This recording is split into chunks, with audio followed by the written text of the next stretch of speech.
No, I see what Coach was talking about in the sense of like, especially with dudes that athletic when they're taking off as far as they are. As a defender, it's easy to, when you got that mentality of taking a charge to slide in front when they leave the air. Um, Yeah. I think that's kind of, I think that's weak. I think, not like I'm agreeing with you. I think that yeah. if they're already in the air and you're sliding under, like that's a dangerous play. That's just like when Which the shooter, when a, quick uh-huh, sidebar. I think the refs need to be better trained on that then too. Like yes, the obviously the rule needs to, maybe I don't know actually what the rule is, to be honest with you. Like word for word, or what the nature of the rule is or whatever, but I think like it's got to be emphasized that those times where the defender does slide after the offense leaves the floor, like those have got to be a point of emphasis. yeah. That to me, that's like when how they made the point of emphasis in the NBA of like landing underneath a shooter, how that's a Exactly. dangerous play. Like that should be the same thing, right? Because he's Yeah. underneath where he's supposed to land. Like I get what Yeah. he's saying, but at the same time, it's like we do teach these dudes to like not go down the lane OC. Like remember when I mean when Derrick Rose was driving down the lane and just jumping like crazy, it was like, damn, this is dope. But people were saying like, yo, you're gonna you are risking yourself here. But here's my question. I'm gonna play devil's advocate. Neither of us can do that, but say you can. Say you are that guy that can just soar to the rim. You're not gonna not do that in the game. You know what I mean? Like you got a I'm trying chance to to dunk take every off on a time. dude. You're trying to put that thing down. So it's like you got to look at it from both sides. But you brought up Derrick Rose. I saw this. I want to get your take on it, or what your pick is. Prime Derrick Rose or John Morant, as far as like athleticism and like explosiveness. Who do you Prime, pick? prime D Rose. Me too. I'm taking prime Me too. D Rose every day of the week. I'm a firm believer, and I stand by it, that I've never seen a point guard, or really just like any guard or kind of smaller ball handler like that, which I guess he's not small, but like, you know what I mean? Like a guard Yeah, that's a ball heavy guard. I've never seen a dude that be able to take off like him. Like no, that dude floated when he would take off, and it was just, I've never seen anything like it. So until I see someone that wows me more than D Rose, I'm taking D Rose. he's yeah. D Rose is that made me sad, man. I think that hurt the hearts of everyone. Yeah, We're like, man. ah, Mm, mm. Chicago. He's about to But bring Chicago basketball back. he was, but he's had a glorious return, like how he's Hmm. just reinvented himself. But he's still got that shake and that little shiftiness in his game. It's just in a much different way. Um, and he creates in much different ways now. But it's like that was, I remember getting, when he was getting all emotional when he dropped 50 with Minnesota. Like I remember sitting there being like, man, I'm about to cry. Like seeing this dude get so emotional because he came back from so much. But like I And remember everyone that wrote that him tugged the off. heartstrings. Exactly. Yeah. That's why everyone wrote him off. And I feel like when you get hurt, people write you off. Like, no, he's out. It's like, come on, man. And Just give him a chance. Like we especially with him when his athleticism was the staple of his game. That's what made him so good. Um, that, yeah, people were for sure like, yeah, this dude is not gonna be anything. hmm That's exactly how I feel too. Oh, Welcome back, people. Welcome uh, back. Welcome dude, is back to this the up? Kitchen Hook. Is this episode 10? It's episode 10. Lord. Lordy. We got some good stuff today. I'm going to talk a little bit about NBA playoffs. Um, hopefully, very briefly. We tend to start going off, but we also want to get into some other stuff, kind of more um, RMAC oriented, but also some thoughts both of us have had since our last podcast. But Bush, how you doing today? I'm doing great. It's a good day. I got in the gym, got to Yeah, shoot a little bit. That's always that's a why good he's day when got you the can get in cutoff the on. gym. Absolutely. Showing the inkiness. Oh boy, I want so many um, more. I know you do. I'm sure you got the itch now. I'm sure you're way past having the itch. You've been tatted for a little while now. Um, let's talk about these two, the breaking news and the arm, or kind of the Mm, RMAC. Now it's the Mountain West. Um, yes. two guys we've talked about a lot. Joel Scott committing. Maybe he signed. I'm not sure. Did he sign or did he commit? I don't know if he's signed yet. I just know he's committed. Yeah. Whatever. The Instagram post and the Twitter post came out that he's going to CSU. Beautiful thing. Coming back to Colorado, his home state. To see what that Mountain West is talking about. And then also a cool cot going to UW. UW, baby. Go Pokes. Go Pokes. Go Pokes. Like What I do you told think of you though, those? what do I Huh? think of those? Well, first off, I was gonna say it's just like I told you, I might have to put the rivalry aside a little bit because Joel's at Colorado Yeah, State, which is but respectable. very respectable for a year. So, but what I think about it, I thought like I'm not trying to be like that guy, but I had a feeling that they were gonna be Mountain West guys, um, both of them. I can't like Mm, for some reason now. We'll see in the there was a tweet I saw all the offers that a cool cot was getting, and I mm-hmm, saw Wyoming. I saw Wyoming on there, and I was like, man, they could use that type of player. They need a guy like that, and he's a proven scorer, proven like you said, he's a professional. Like that dude's a true professional basketball player, mm-hmm, and I think that was a good pickup for the Cowboys. I think that be honest with you, I think that was the best sign that they had all offseason so far. mm. Um, just because he can do so much with the basketball. On Colorado State's side though, I'm really interested to see how Joel does. What position he's going to play. Um, You know who he you know, reminds me of? who That was like that was a CSU guy. Was David Roddy.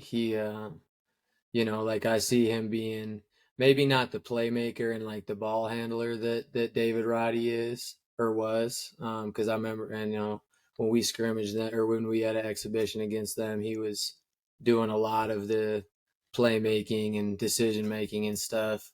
Um, who knows if they'll use Joe like that? But like just that bigger guy that can play on the perimeter. Like Joel proved he can hold his own out there on the perimeter. hmm Because obviously at that D1 level, he's going to be going against some bigger cats and absolutely. some guys that can match up with his strength a little bit more. So it'll be interesting to see how they use him, um, just in how his game fits into what they're trying to do. I'm excited for both of those dudes, man. That's going to be cool to watch. It's cool. Like this person, it's cool that the RMAC we finally got like two high caliber players out of the RMAC that win D1.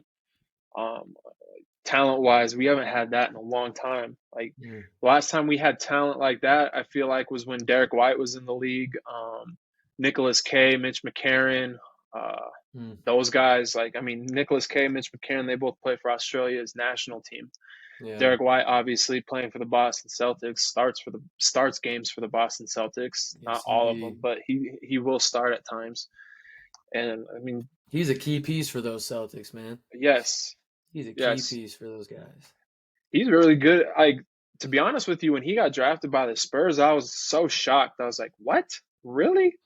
And then you really kind of sit back and watch how he played, and you're like, okay, yeah, to be honest with you, like that's really not that big of a surprise. Yeah.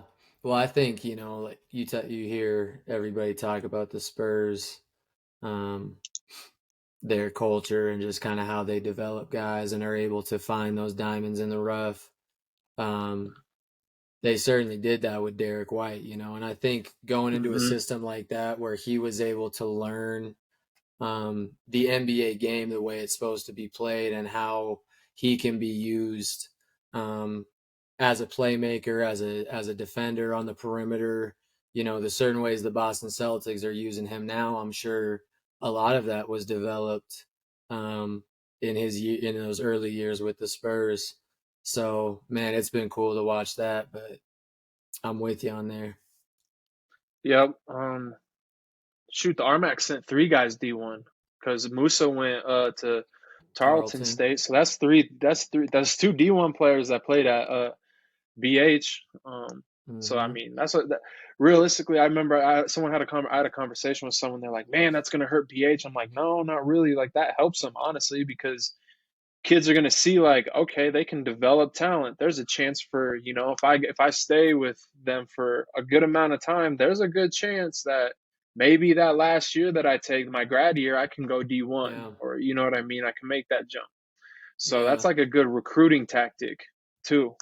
Oh, I agree. I think, and as you look at it from the coach's side of things, wouldn't you use that as a recruiting tool, like for a kid that you're trying to Yes. get, like, hey, look, we coached this kid Joel Scott for 4 years, and now he went, and then he went to CSU for his grad year.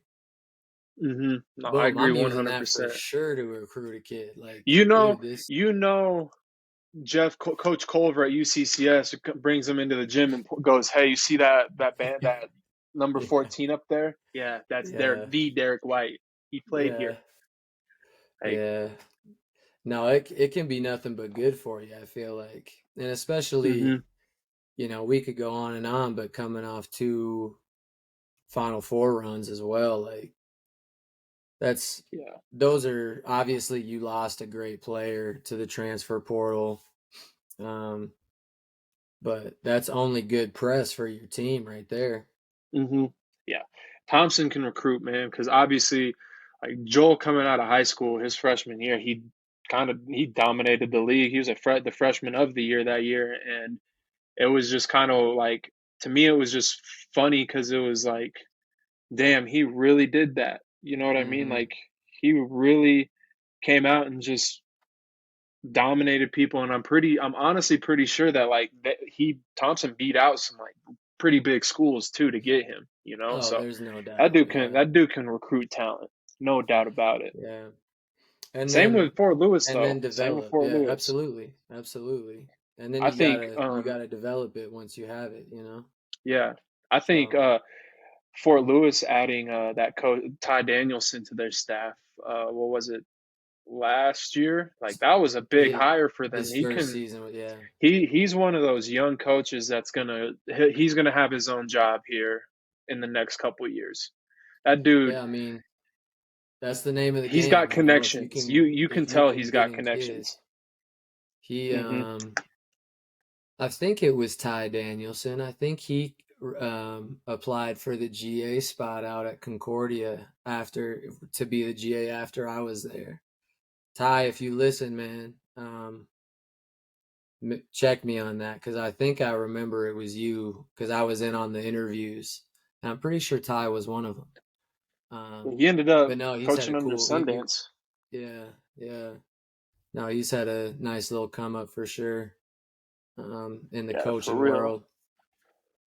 RMAC on the Um, rise. Indeed. Let's hope.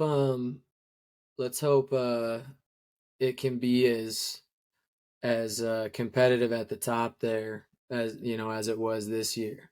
You know what I mean? Yep. Like, because I think we Yep. talked about it in one of our first podcasts. Is the RMAC tends to be one of those leagues where it might have a year like this year where they have three, maybe four top 25 teams. Um, and then it'll drop back down for a couple years where there's only a couple or maybe one top 25 team. Um, so I want to see these schools that have kind of emerged as the powers of the RMAC continue to be relevant at that national level. That'll be cool to see if Hmm. you know Coach DeGeorge up there at Mesa can continue to get done what he's doing, and obviously those other 3 or 4 teams um, that have been getting it done as well these past few years. It'll be Yeah. cool to see if they can maintain. And since we're talking about breaking news in the RMAC, we obviously saw to yesterday that Western hired West Liberty's head assistant coach. Yeah, That dude's playing record and coaching record is absolutely absurd. yeah. Where'd he play? He's West Liberty for 5 years, Oh, so he he did he play at played West and he Liberty. played and coached there. He was like 156 and 17 as a player and 130 something and 21 as a coach. Yeah, Damn, that dude wins. He is a winner, and I think that was a winning. great hire for Western. Absolutely. I mean, well, you know, it'll be cool to see as far as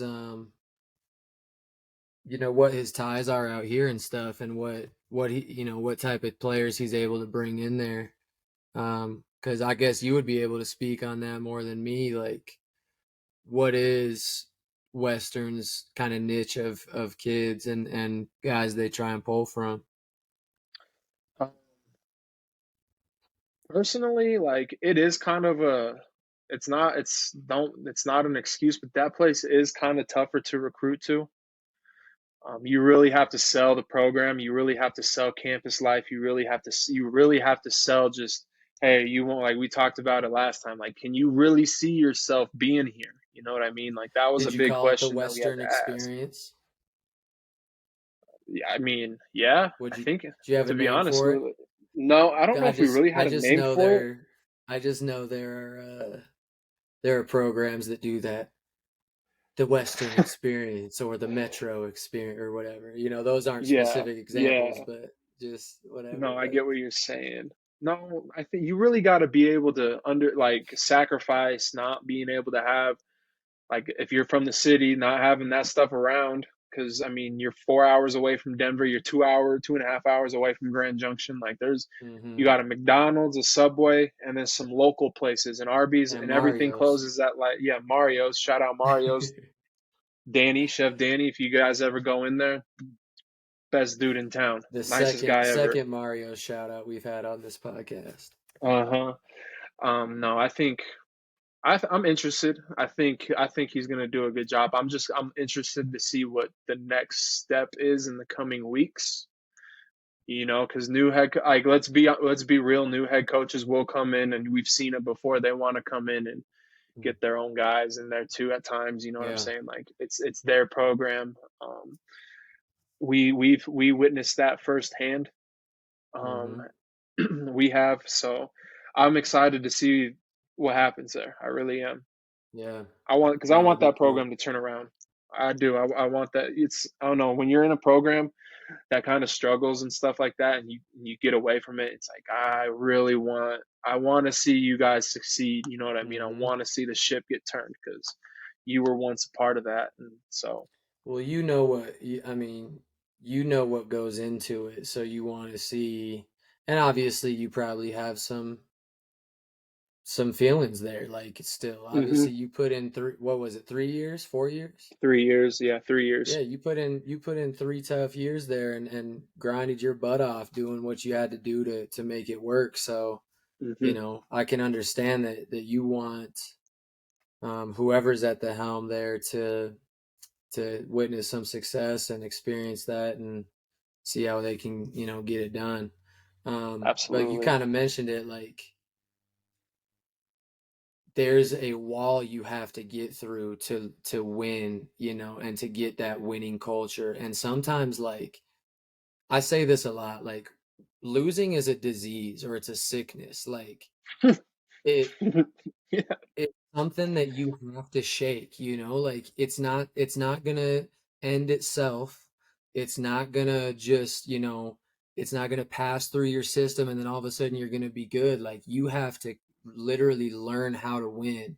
And like you mentioned, having those tough years that you went through and that previously that Western's gone through, it's like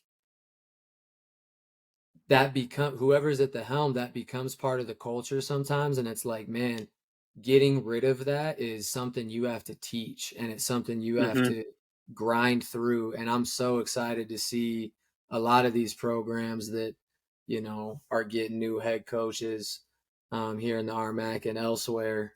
Um, how they can, because you always make a new hire to turn it around. Yeah, Um, and to see how that gets done is going to be exciting. yeah, yeah. No, exactly. I was gonna say that too. You gotta learn how to win. Um, I just felt like you said, losing is contagious. So it's like late game, you see, we were winning, and now they go on a run, Hmm. and that alone can just be like, man, we don't have it. Like, can we win this game? The doubt starts creeping in a Yeah, little bit.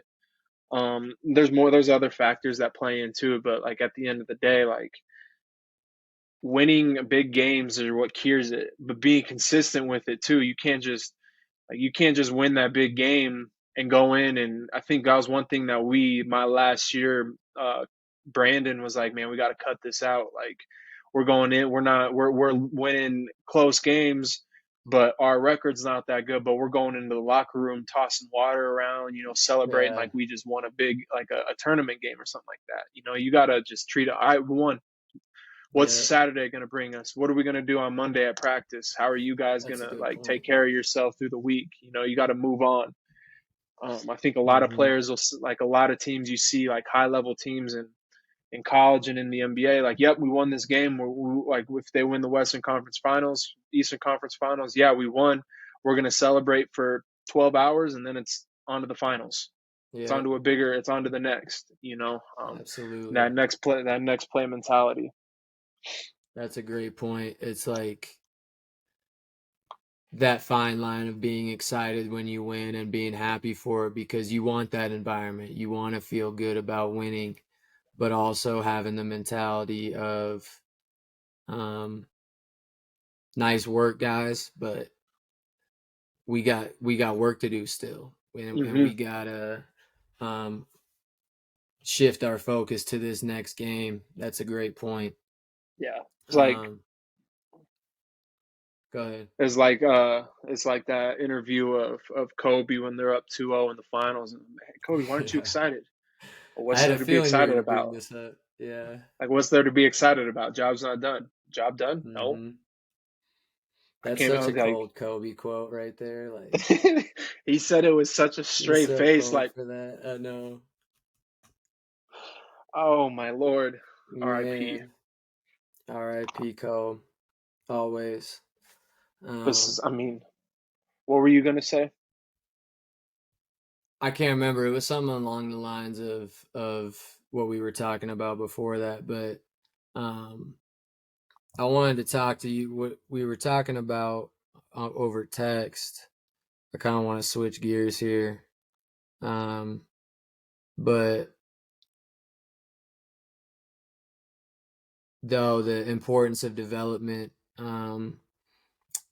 in the spring and summer, you know what I mean? So like Yeah. we're both involved. We've talked about this in other podcasts. We're both involved in the youth basketball world right now. Um, and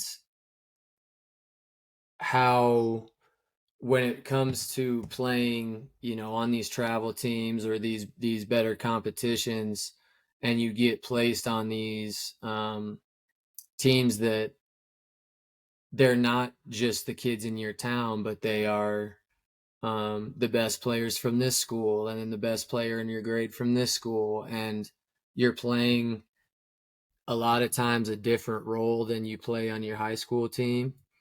Mm-hmm. Of, I guess I want to ask you, Bush, what as a youth coach, what are you focusing on for your team specifically, but also just in the general youth population? What's a one or a couple things, or maybe a list of things that you want to make sure that they understand before they move on to that next level, whether it's JV or varsity or whatever it is? Um, really just kind of getting the fundamentals down. Like I'm a big believer on fundamentals. So what do you I mean don't by that? Be more specific on like fundamentals. What do you mean? basic, like just like dribbling, finishing around the rim, uh, like but the basic stuff, not like reverse going faking with your Right, right hand right. then switching to your left hand. Like let me give Mm-hmm. you go basic up to the rim against contact off two, off one. Mm-hmm. Simple shots coming off screens, stuff like that, and like good passing, footwork, proper footwork. Thank you. I was hoping you'd say that one. I try to establish one. I don't know if you would agree with this. Everyone has their own deal, but I try to establish if you're right-handed, your left foot's your pivot foot all the time. If you're left hand, your right foot's your pivot foot because I'm a firm believer of if you can build like in your mind have one pivot foot the whole time, like, oh, that's my pivot foot, you're not going to travel as much. You're not going to be Mm-hmm. accustomed to switching your feet up, and stuff like that. And I think I saw that one from Don Meyer. An old Yeah. like Don Meyer thing was just uh, Permanent pivot. like permanent pivot foot. That's what I was trying Yeah. to think of, Yeah. just because I think that's huge. Even if it's just like I taught the kids at Sundance like a crossover drive, like where you're going left and you're crossing over with your right foot, left foot's still your pivot foot, not leading with your left foot Oh, a because you can crossover still, step. Yeah. yeah, Gotcha. Yeah. crossover step. Just because Mm-hmm. like if you're, I mean, yeah, at times it's good to have two pivot, like work both of them, but that to me that's around the rim, like the like a dream shake or like basic post moves and stuff like that. Mm-hmm. But around the perimeter, I try to really keep it basic. Um, Let, I'm not, let go me ahead. touch Go on the ahead. footwork thing real quick. I agree with the permanent pivot foot, especially when you're first learning. Hmm. Like when you're a kid that's not quite coordinated with your footwork and you're still really trying to figure out even just kind of how to pivot and how to move within your pivot and be on balance with it. I'm a big believer in the permanent pivot foot.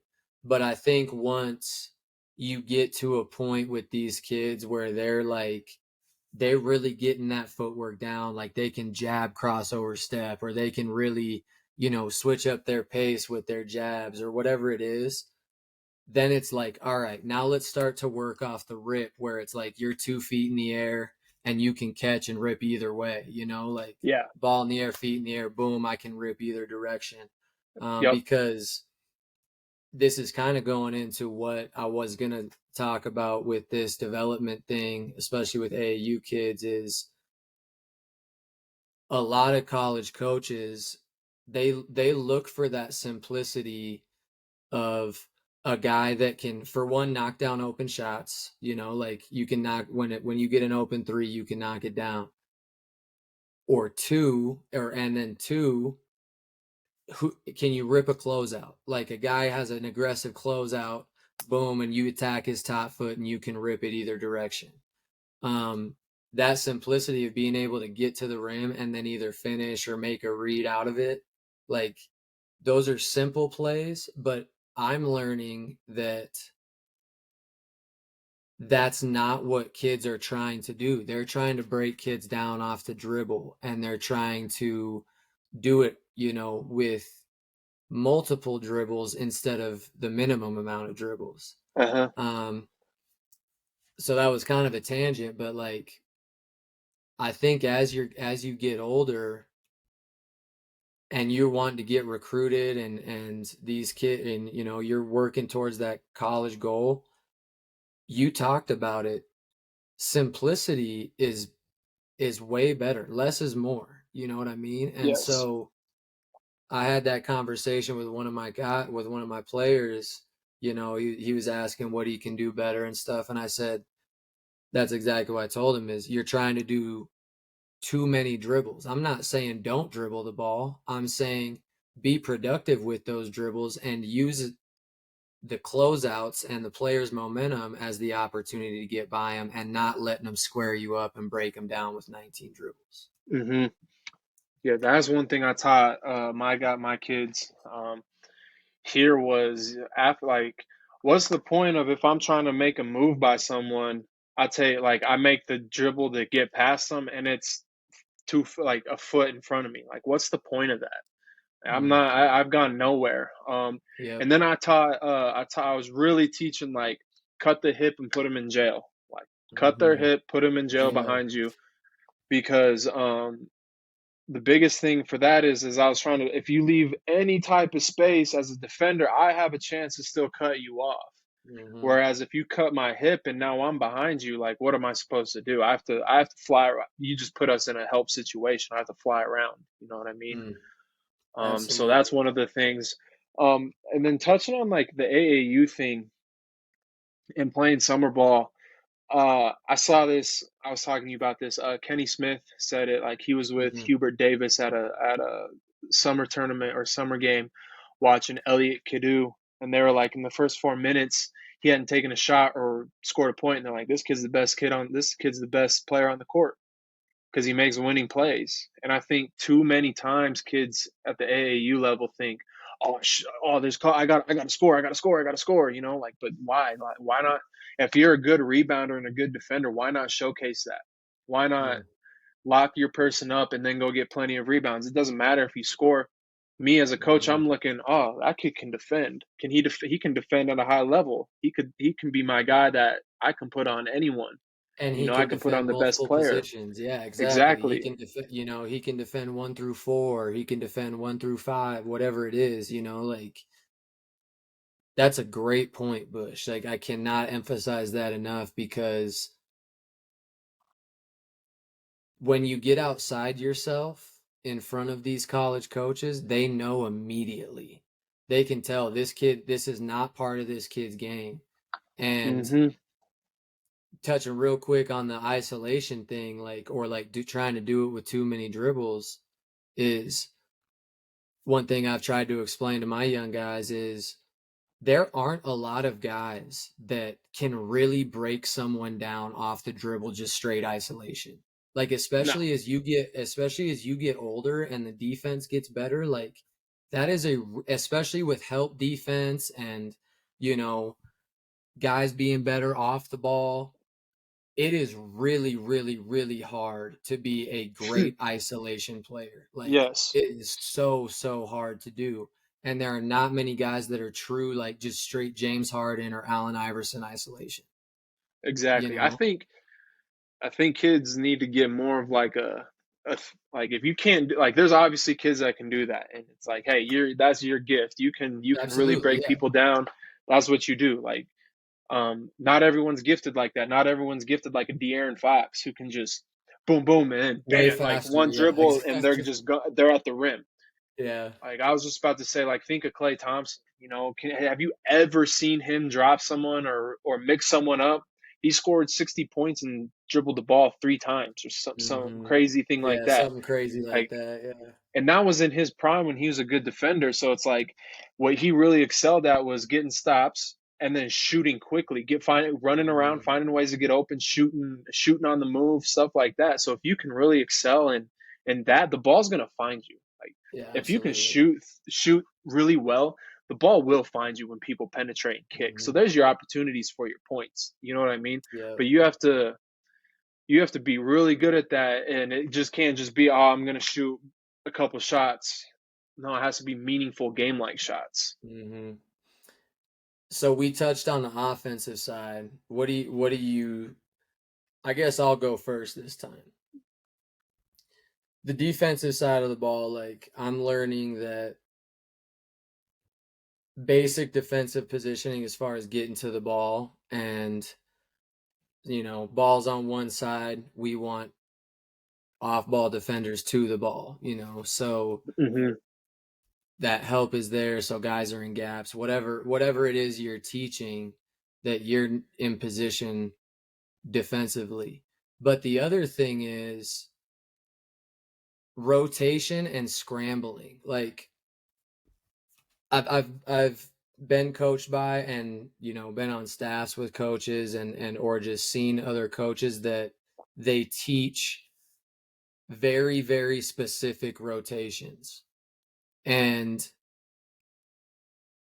a lot of times when you're in rotation situations, it becomes a scramble where it's there. Now Yeah. it's not rotation anymore. It's we're straight scramble mode and we got to find somebody and we got to get to the ball again. Um, but teaching just that basic, like not necessarily, like I said, the specific rotations of like when the ball's driven here, you go help, you do this, you do this. It's more like make sure help gets there. Make sure whoever, like, doesn't matter who, get the ball, get the guy closest to the rim covered, if there is one there, big closest to the rim. And then we're playing basically zone on the backside because a lot of times guys are moving on that backside and da da da da da, whatever else, screening maybe.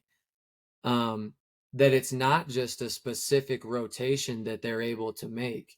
And so teaching more of like, hey, we're beat on defense. We have to help. We got to be ready to scramble now. Hmm. No, I agree with that. We would teach. We did scramble drill at Western all the time, 4-on-3. Start at the Mm-hmm. charge circle. Coach throws it out.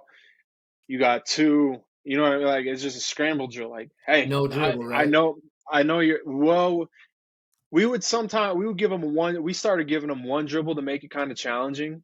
Yeah. To help like so the offense could try and score, but it's more or less to like teach them, hey, it's a talk. It's all talk. Like I Mm-hmm. think that's the biggest thing for me trying to get the boys here to do was to communicate with each other. Like that's me, that's me, that's Yeah. me. You know what I mean? Like wave your man off. Who if you're closing out, be the alpha, wave him off. That's my Mm-hmm. man right there. I'm going to guard him. You have to go Yeah. find the next open guy, a pass away. Um, Yeah. too defensively, I think that's mentality too. Like I'm thinking on ball, like everyone's, Yes. I'm slow footed, I'm not good defensively. That's a mentality. It don't matter. I mean, you can still guard the basketball at a high level. Mm-hmm. And to touch on that, kids that are listening and want to play at a high level, if you cannot guard the basketball, good luck finding the court. I mean, Good point. Yeah, right? you better score a lot of points. Yeah, You you better better. score a lot. Because I can't. I mean, everyone at that level is a good player. Like I can't. If we have two guys on the court that are struggle guarding the basketball, one can score a lot and one can't. Well, the guy that scores a lot, we can put him on a matchup that favors him. But the other guy, it's like, Right. well, I mean, we can't have you out there because you're going to be Mm-hmm. a liability. You know what I mean? I think 100%. that needs to be something that's like taught more. But it's just so hard. It is hard to teach like on ball defense in a sense. You know what I mean? But I would say the thing to teach with on-ball defense, or what I found works best, is you got to teach it towards the athlete. So like you might have a kid that can really pressure the ball, and that's your mentality defensively, like, hey, we really want to pressure the ball when it's on the perimeter, it's in the scoring zone. Like we want intense ball pressure on that. But there might be a kid that if you want intense ball pressure from him, he's getting blown by every time, or he's fouling every time. You know what I mean?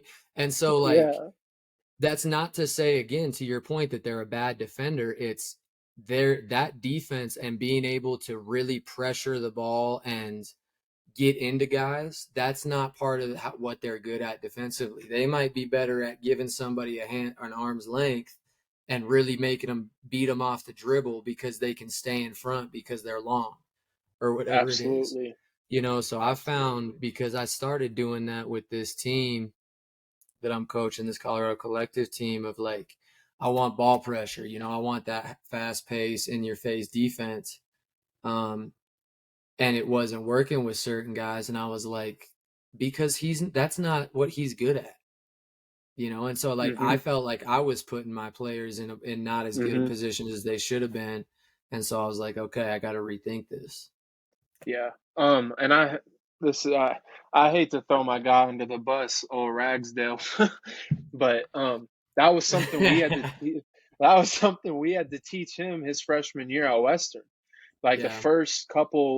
the first month and a half, first 2 months, he really struggled at closing out right on you and giving good ball pressure because Yeah. his closeouts were so late that once that ball was caught, they were already going by him. And there was times where he'd be closing out and he'd try to catch his feet and his feet would slip out from under him and he'd fall Yeah. on his ass. And I was like, yo, close a little shorter, give yourself that distance, like, but if you have that hand up, but you can close short, like realistically, that shot's not going to go up unless Mhm. they're a dead three. But give yourself the advantage there. Give yourself room to recover. Oh, I got maybe a quicker guy that's quicker than me. I'm a close shorter. I got long arms. I'm going to use my length to Mhm. keep him from shooting, but I'm also protecting my feet. I'm giving myself an opportunity to win the first dribble. And that's something we Mhm. always said a lot too, is if you can win the first dribble, you're in good shape. That's all we ask for. I mean, Yeah. there's going to be guys that are going to just chop you up though, and that it is what it Yeah, is. there ain't a lot of cool cots out there that have a No, counter for their counter, so no, yeah, exactly. um if you can be on that first dribble and have your body in front, uh, usually you're in good shape. Hmm. Um that was good stuff, Bush, because I think the thing you talked about with what were we talking about with footwork? Um Matt. no, when in the offensive side of things. Oh Oh, yeah, I just just had it. man. I can't remember, man. I literally just lost my train of thought. It'll it'll come back. Oh Watch, it's gonna man. come back in about 5 minutes. It It'll do that. might. It does that to It you. might be gone for Um, good. I wanna. We were talking about this. I sent you a message this the other day. And I had a kid text me saying, "Hey, I want to go play at Western. I'm shooting you a message to play at Western." And I just Hmm. was like, "Hey, yo, I can definitely forward your number to the current assistant there. I let him know like, hey, they're looking for a new coach right now, so keep that in the back of your mind." But I don't coach there anymore.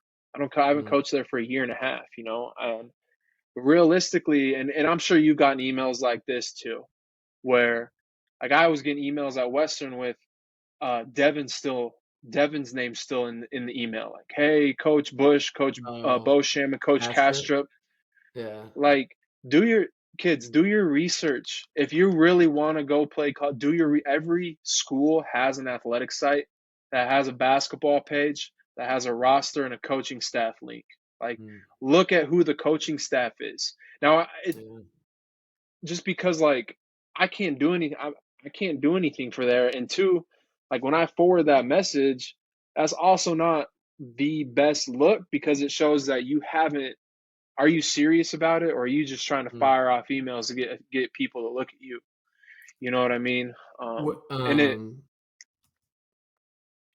was it, maybe it was a kid, I don't know, maybe it was a kid that knew somebody he that knew knew you.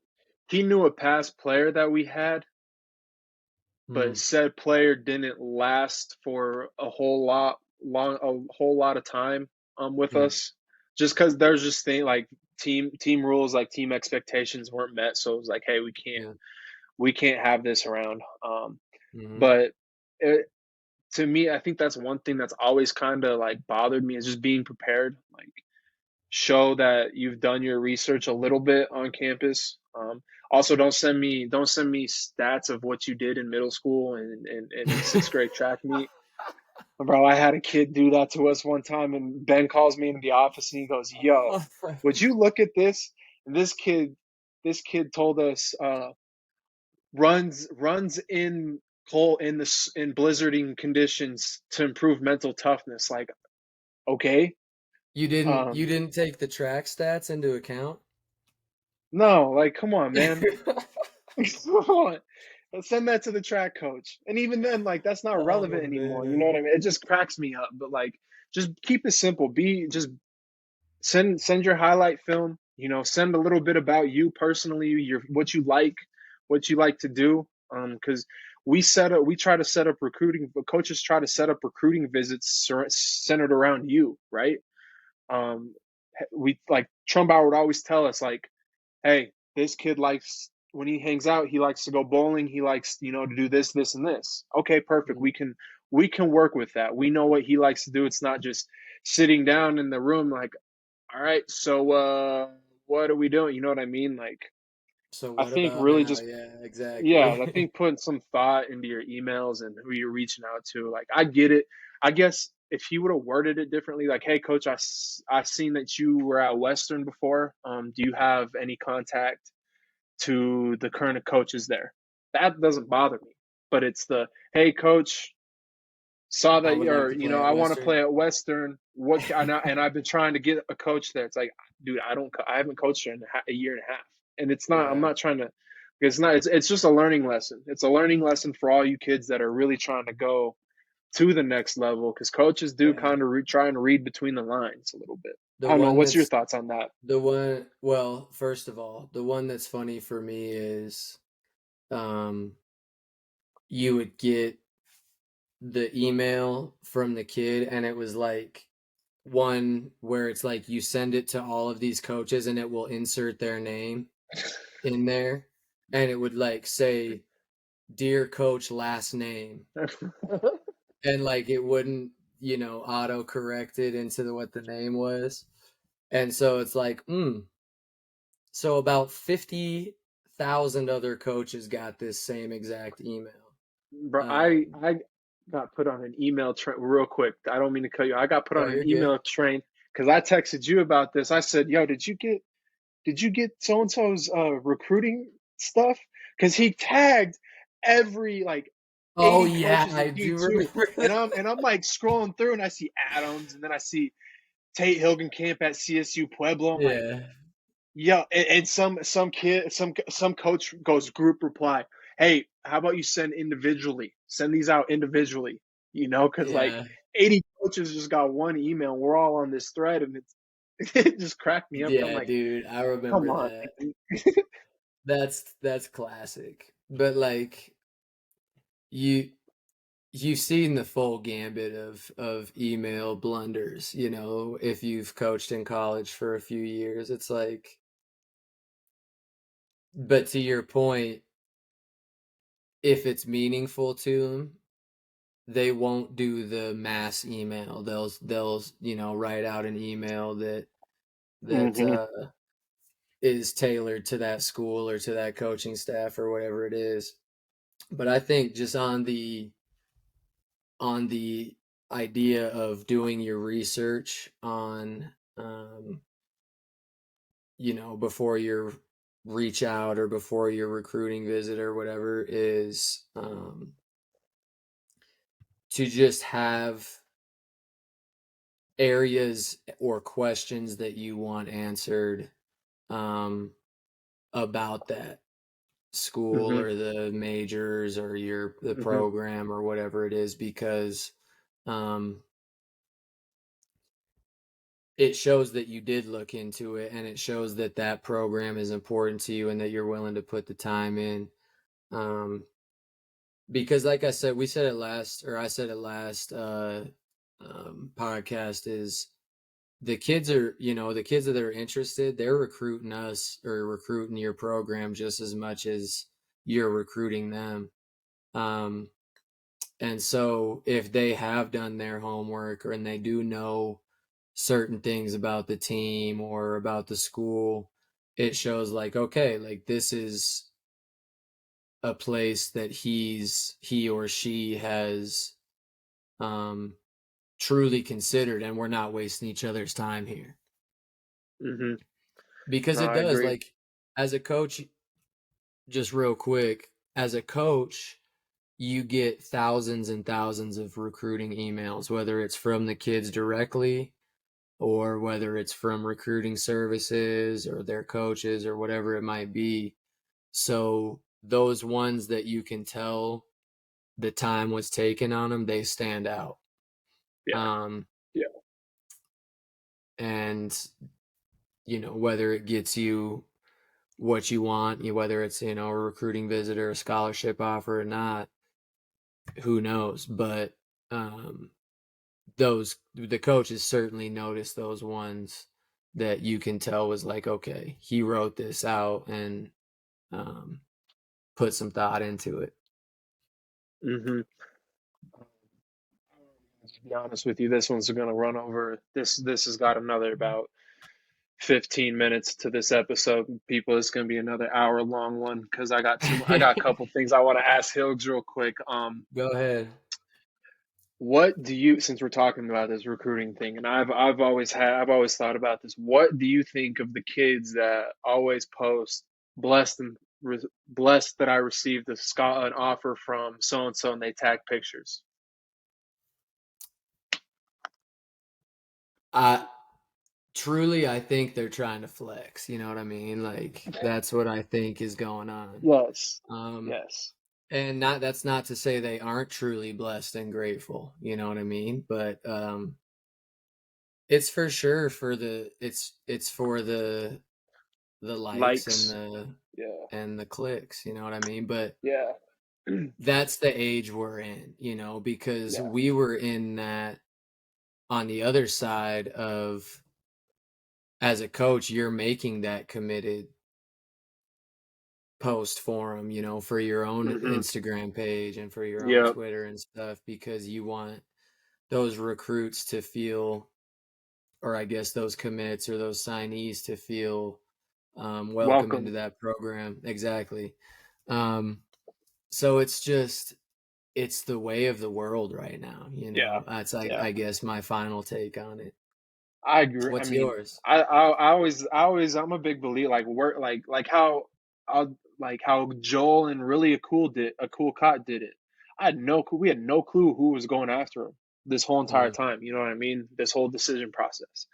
Or like working in silence is honestly your best move because I mean, why does your competition need to know what you're doing next? Why not move in silence and then, hey, hey, by the way, I just committed to this school. Like Mhm. those don't bother me. The commitment posts, it's the blessed and The thankful to receive offers. a full scholarship offer from Yeah.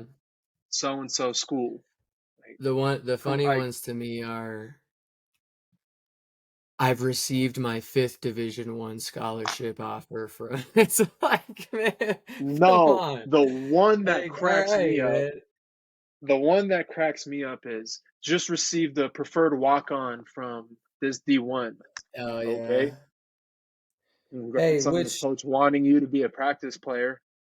I mean, I'm not saying that you can't move your way up, but hey, I you know was what I a mean? walk on, so watch your mouth. Hey, but you worked your way, you worked in silence. You're right, No I one knew did. what you were doing. You know what I mean? And Indeed. then, okay, second thing, I saw this tweet, and I screenshotted it, and I thought, damn, this is probably the most real tweet I've seen in a long time regarding recruitment out of high school. It goes, it's like I keep hearing all this. No one is recruiting high school players. The portal is hurting high school players. And then his question is, why is no one talking about the coaches, the handlers, AAU coaches, parents, etc., instructing kids who are being recruited to wait, wait, wait. You know, keep waiting, and coaches move on. It was his thing. We Mm. talked about this last time. Coaches will give you a deadline. Hey, will you let us know within 2 weeks? Can you have a decision in 2 weeks? Because we and it sometime and it's true. We actually have another guy that we're looking at who we will offer the same exact your position to but we want you. You know what I mean? We really, Right. really want you. So can you do us a favor and let us know within this time span? Mhm. Because if you don't, like, we'll move on. We'll gladly move on. You know what I mean? We're not gonna, So and I think do you have that's a just question? Do you have a question about it, like, or do you just want my thoughts? just thoughts, like, what do you think, like,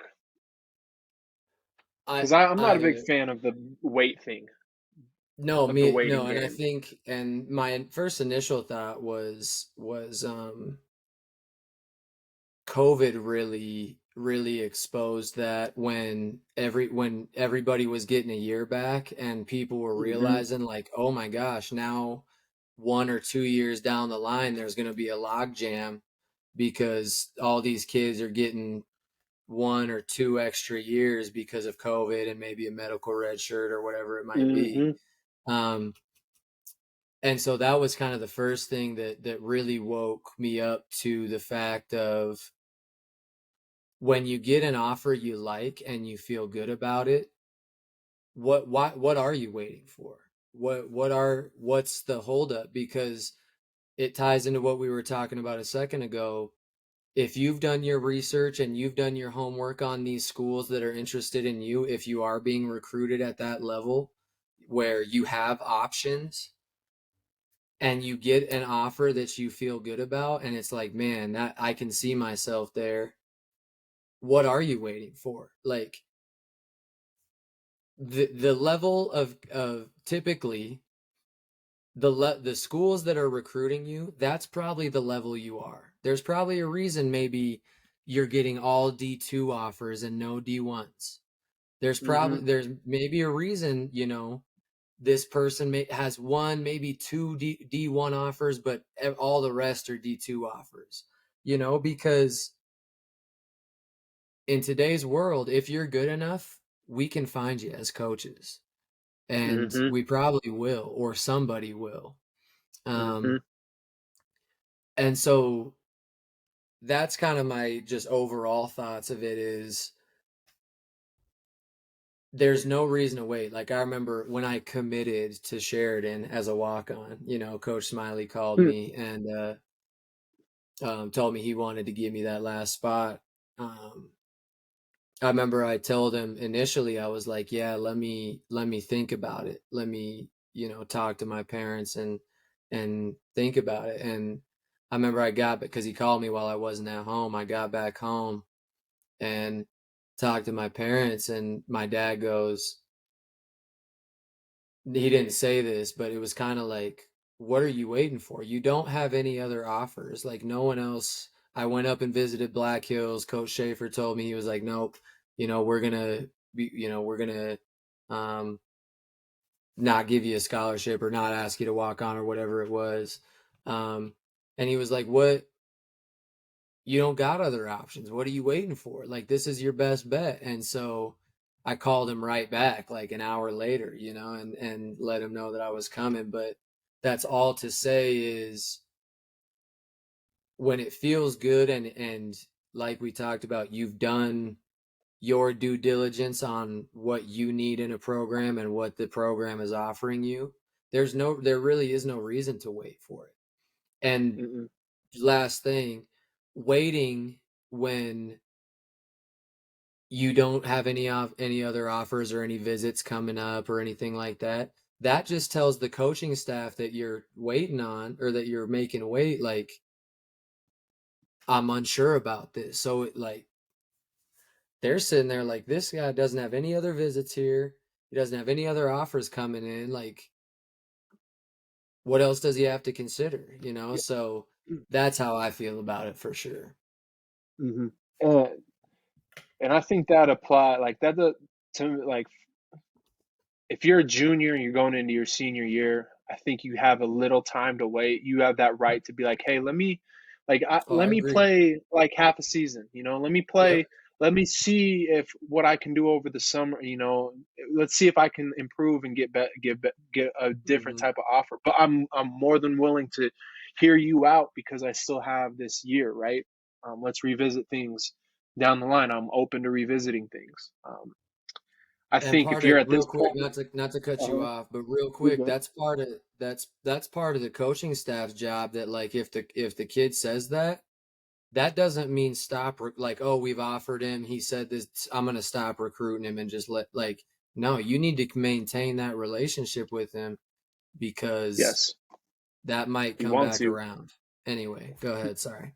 I think if you're a senior right now, like right now in this moment, and you're hearing this, and you have one or two offers, but you're still waiting, like I'll wait another week. Like don't, because you might Mm. as well just go apply to a school and go to school and get your degree, right? I did that. That's what I did. I said, I'm gonna wait. I could probably get something. And it was finally hit me. I was like, okay, I have no You're one's out of even called time. me, Yeah. right? I'm out of Yeah. time. I'm screwed.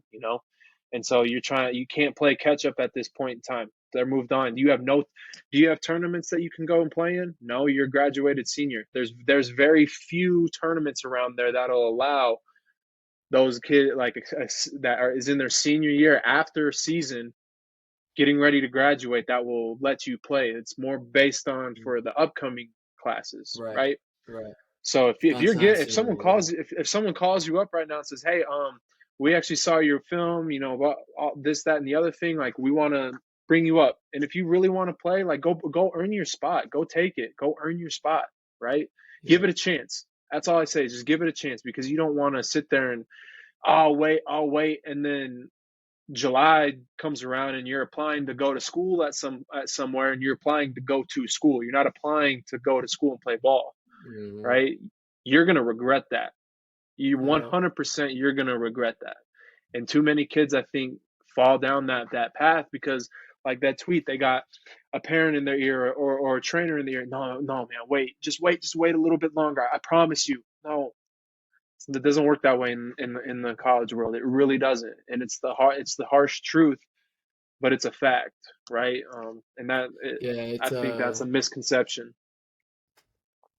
It's. I think what you said about it, the moment passing you by, that's spot on because, um, unfortunately, you hear too many stories about that of, you know, a guy or a girl waiting too long to, yeah, and or saying, "Oh, I'm gonna wait it out for that D1 offer or that D2 offer," and then you know it doesn't come, and they're going to CU Boulder or something like that. Hmm. Hmm. But like Yep. last chance you talks about that, a little bit where it's like some of these dudes are incredibly highly recruited out of high school, and then all of a sudden they're ending up at East LA. It can happen to anybody. So it's not just those kids that like are struggling to get offers. It's not just the kids that are um scratching and clawing just to get into college. Like this stuff happens to very, very talented kids too, where they have all the offers in the world, but it might not be that one or two schools that they um, dreamed of or had in mind, and then sooner or later they have no options.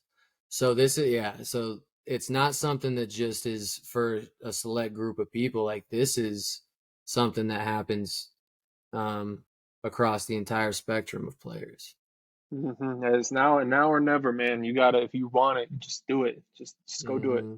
Even if it's not, even if you're like, damn, that wasn't the school I wanted. Well, they want you, Mm. and that's better than going to school where you want to go to school, but that's where you also wanted to play basketball, but you're just going to school, Yeah, because you're just gonna have that thought in the back of your mind the whole entire time.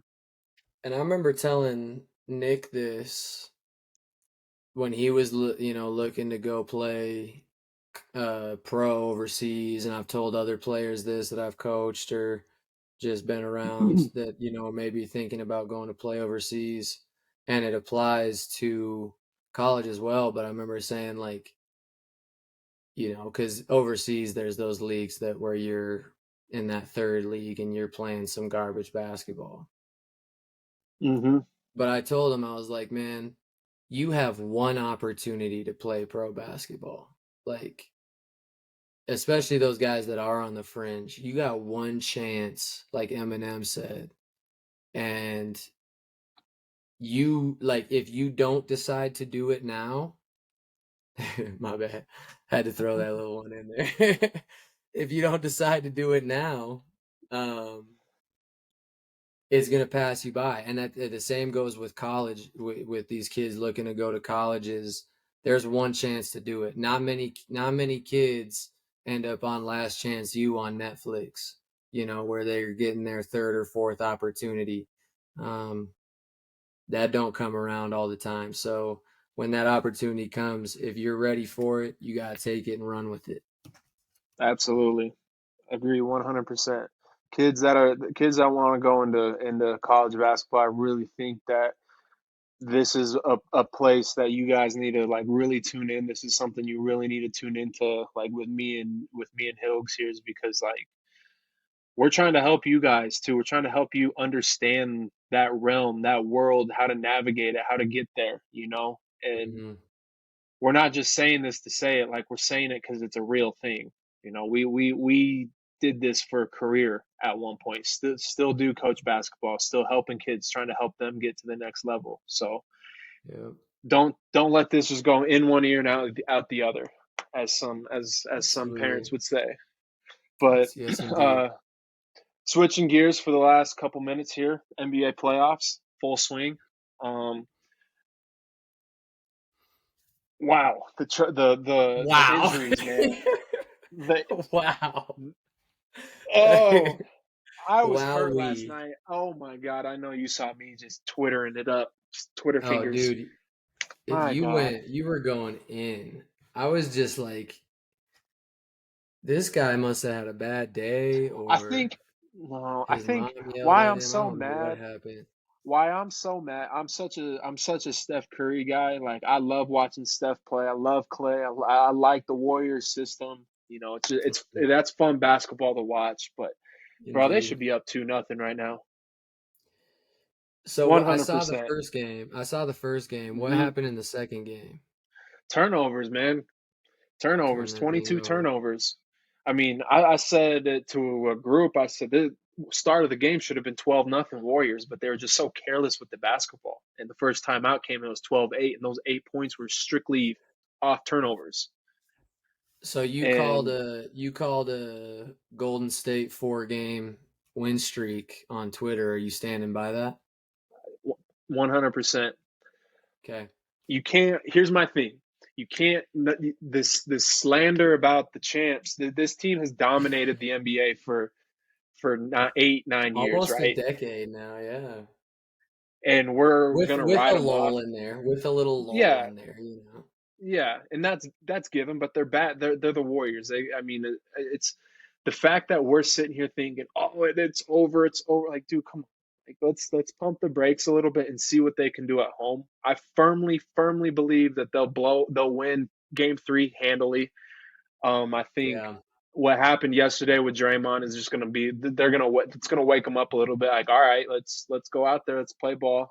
Um, and I truly think that they'll even it up and win Game 5. I get like Steph said, it's the first team that can win a road game that really makes the series start. But if Yeah, they lose one at absolutely. home, it's I said it today. They've I'll won tell a you this. they go Go ahead. ahead. Okay, I'll tell you this. I would love nothing more than to see Golden State rattle off 4 wins in a row. That would be Yeah, fantastic. Because you and I both are fans of what they do, and just the players they have and all that. But as far as the 4 straight, I think it's got to go to 7 because I think Golden State's winning these two. Then is it in the NBA now? Is it 1-1-1 for the last three yeah. games? 2-2, 1-1-1. They win their home game and then they're picking up a road win. Because if it goes to Game 7, the Warriors are winning. That's what I'm saying. Yes. And what did I say earlier today? This is where I'm thinking like, why is everyone so quick to write them off? In their whole run through the playoffs, the Warriors they've won a series down 1-3. I'm pretty sure they're the first team to ever do that. They lost the series being up 3-1 in the same Hmm. playoffs. They've been down 2-1 in the finals multiple times. The first time they won a championship, and then last year's championship, they were down 2-1, ended up winning those game or those finals, Yep. and then they've won game sevens on the road. Like this team has proven that like they're not Mm. rattled. You Nope. know what I mean? Like they've been They've there, been there they've done that. before. It's like Tom Brady. He's been there, he's done that, he's seen it all. That stuff don't phase him, right? Hmm. So just I think they're with Andrew Wiggins, they have a chance. Like realistically, for his as bad as they have played in the first 2 games, they were right there. They were in the Oh, last yeah. 2 minutes. They Close were game. right there. They were one shot away from taking the lead and running with it. Right.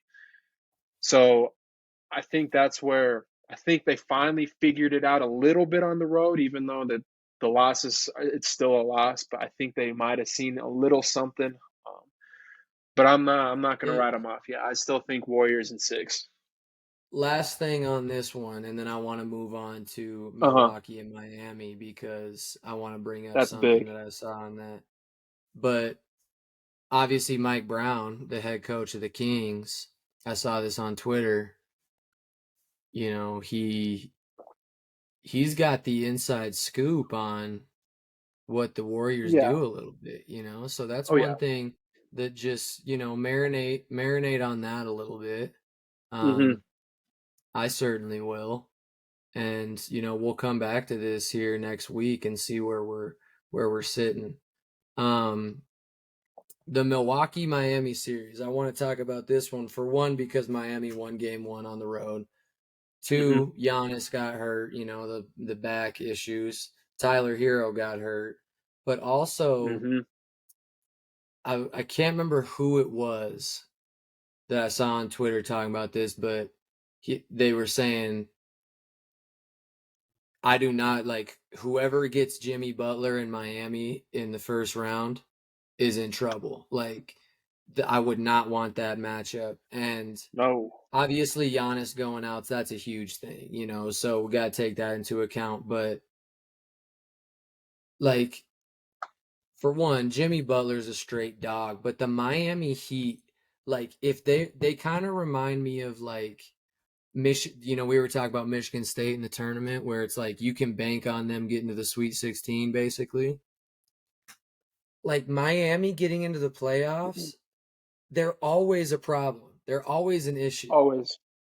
Always. What is it? Like everybody talks about Heat culture, but you talked about it last week. Is they haven't had a straight just superstar like since LeBron James. You can obviously count Jimmy Butler in that somewhat, but he's not on the superstar level of LeBron. But like, No. what the heck is it? I think it's Coach Spo, man.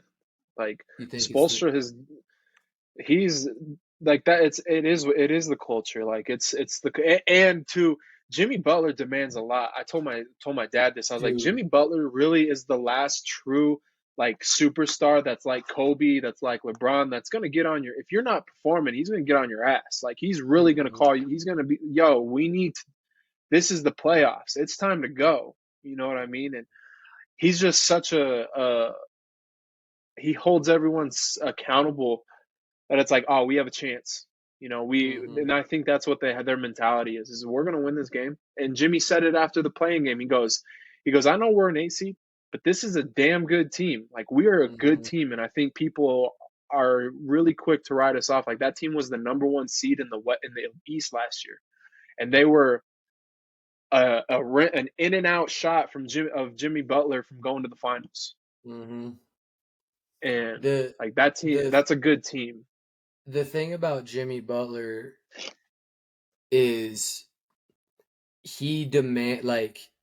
he makes the big plays, and especially in that game 1 in Milwaukee is he was making not only the big plays offensively of getting big buckets when they needed them, or you know getting a tip in or whatever late, but he was doing like he would get a bucket and then he'd get the rebound on the other end and bring it up and then get a great shot for a teammate. Or like I saw one, he got the bucket, boom, was sprinting back on defense, tipped it out from behind, got the steal, got a bucket on the other end. It's just like back to what we were talking about with the winning plays and youth basketball and stuff of kids being able to do that is that's an example of obviously he's a great talent basketball wise and he can score and do all this and defend the best player.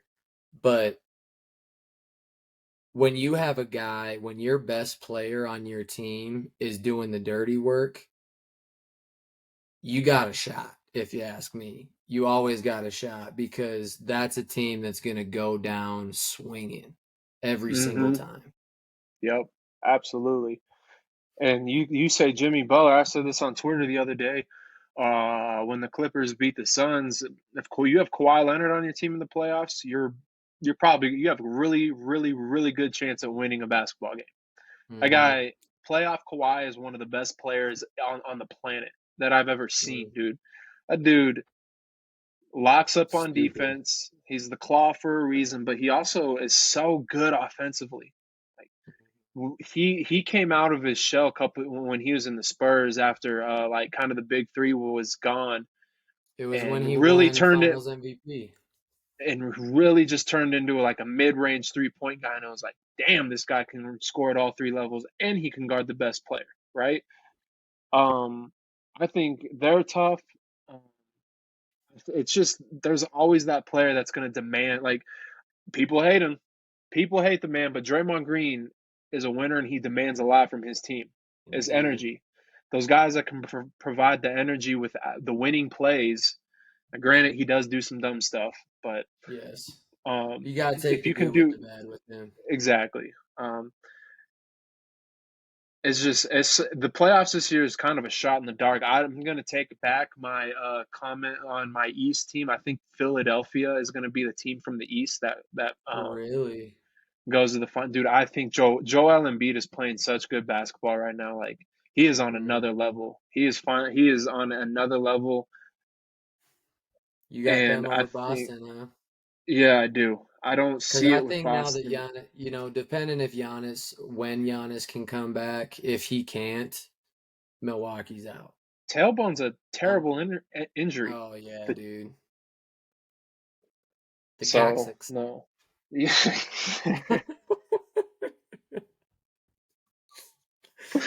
Oh, Oh, but the West though, man, the West is such a crapshoot. Like I could see the Suns it making is, it, dude. but I'm not gonna lie. This kills me to say it, but I am so scared about the Lakers, Why? dude.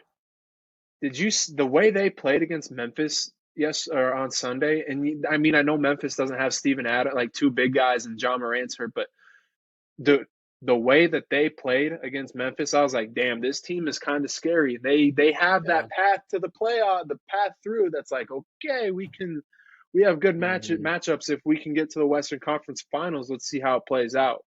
And if AD can play through injury like he finally did for once in his damn life, like he, dude, that team's Like just finally. really good. And But Matt, I'll say go it ahead. time and time again. If you got LeBron James, you got a shot. All right? Yeah, you You do. got a shot. Yeah, I got in a argument yesterday in a group chat with the boys. Just went on a tangent about because it's there's a Warriors hater and then there's me, the LeBron guy. That's like, no, I don't want it, dude. He's great. He's a great basketball player. Year 20, like you can't knock that from him. And Mm, it's just can they stay healthy? Can they stay consistent? Like Max said, the Lakers remind him of like the Dallas Cowboys. Super good roster, but can they consistently put it together? Because yeah, let's be I honest, agree with that. Rui Hachimura is not going 11 for 14 again in his life.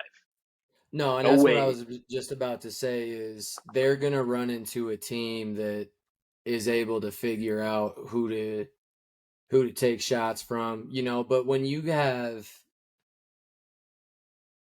LeBron and AD that can create those shots, that's a lot easier said than done. But I just don't know if the firepower is going to be there. Like, because they did, like you said, they played so well because obviously their stars played well, but they got incredible contributions from Rui Hachimura and Austin Reeves, um, which I believe is both of their first playoffs, right? Yeah, y'all got to So stop they're with going to this. get to a point. People got to Go ahead. stop with the hillbilly Kobe stuff. Like, come on, man, that's so disrespectful to Kobe Bryant. Austin Reeves is? Yes, people are like, "Oh, he's the hillbilly Kobe. He's the white mamba. He's the all that." I'm like, "Stop, stop, stop, stop." This Yeah, guy let's is. not go that far Let's yet, pump the okay? brakes right now. I don't know. The West is a crapshoot. Kings are good, man. Kings are good. Kings are good. And word on the street is they're very efficient. on the offensive Offensively, end. So defensively is where their concerns lie. I'm interested to see how this series with the Warriors play out. Denver, I'm not sold yet. I'm not sold yet. But prove me I wrong, respect that. please, please, please prove me wrong because I do like a little Denver finals action. Because if that happens, I'm getting a ticket and taking my ass There you down to go. Denver. But no, I is just too the only team that out of the West that has absolutely no shot at all is the Timberwolves. I Oh think yeah, absolutely no. And if Ja's hurt, the Grizzlies are done too. Like there's yeah. no chance. I I think don't there's think the six teams that Grizzlies. could make it though. I don't think the Grizzlies are getting it done. I'm not a believer in the Grizzlies, man, quite yet. I know they're the 2 seed and they're really good and whatever else. Um, but you've said it before: is you got to win something before you start um, Ty. consider well, and even considering them to be the contenders or to be a team that's like, oh, they're serious, especially when Mm-hmm. you get to the playoffs, because everybody knows playoff basketball changes. So different. Um, And yeah, exactly. but Memphis, no. once they get over that hump, then I'll believe it. But I got to see Yeah. that first. They painted too much of a target on their back with all the talk. It's like Klay Thompson said last year. Jaren Jackson tweeted strength in numbers to shoot a shot at the Warriors, and the Warriors ended up winning the championship. And he's like, I can't wait to go retweet that freaking. Like, but it's true, right? Like, why are you guys talking when you have not done like you haven't done anything yet? You don't does. I That's mean, the you're just painting a that's bigger target on your back. I mean, that seems to be, what they're trying to have their culture be, as far as not necessarily just the crazy trash talk, because I feel like everybody trash talks in on Twitter and at some point, or Yeah. takes a shot at somebody. So like, but that seems to be what they're trying to have their encore persona be, is that team that's going to be in your face and not afraid to say, exchange a few words here and there. But again, as MJ said with the cigar in his mouth, like, it's easy to talk when you're up. Mm-hmm. Um, Mm-hmm. it's easy to talk when you're up 6, but when that score is even or when you're down, what are you talking about then? So Yeah. we'll Dylan see, Brooks man. is a But bum. Dylan Brooks is a bum. I know you That's all don't I'm like gonna him. say. No, I know no, you don't like him. absolutely not. No, absolutely not. I think he runs his mouth too much. I think he tries to be too much of what Draymond is, and I think they're trying to be too much of what the Bad Boys Pistons were. You can't replicate Yeah. that. And just be yourself. That's what I would say. Listen to your Yep, heart. absolutely. Um, Shoot, Well, man. Bush, I'm gonna talk about these. Not talk about them, but just let the viewers know how excited we are about these next 2 episodes, man. These are gonna be good. Next week we got a real good dude. That's real. I don't want to give away too much, but just a guy that I got a ton of respect for. Um, and a guy that has a super dope story through this basketball thing. And then the week after that is going to be certainly a blast. People are But gonna love that one. these next two shows are gonna be good stuff, and we want you guys to tune Absolutely. into them. And hey, yo, if y'all are listening at the like, if you want to be on, like, shoot us a message in the DM. I mean, that's how we got next week's guest Mm-hmm. on. He said, "Hey, I want to get on the pod. You guys are doing great work. I just want to." Absolutely, 100%. Let's talk. Um, Mm-hmm. but also, I think some people shot the shot. Isaiah Thomas. When I'm gonna clip this, Isaiah Thomas. Come on. I saw Yeah, you. come I on. saw you. I saw you. I saw your post hopping on a pod. Let's go. We're come We on. got the kitchen hook pod, man. Just bring it on. But I mean, other than that, I'm excited for the next 2 episodes. Yeah, But man. I They're mean, gonna be done. that's all I got. Yes, indeed. Another long one. Sorry about that.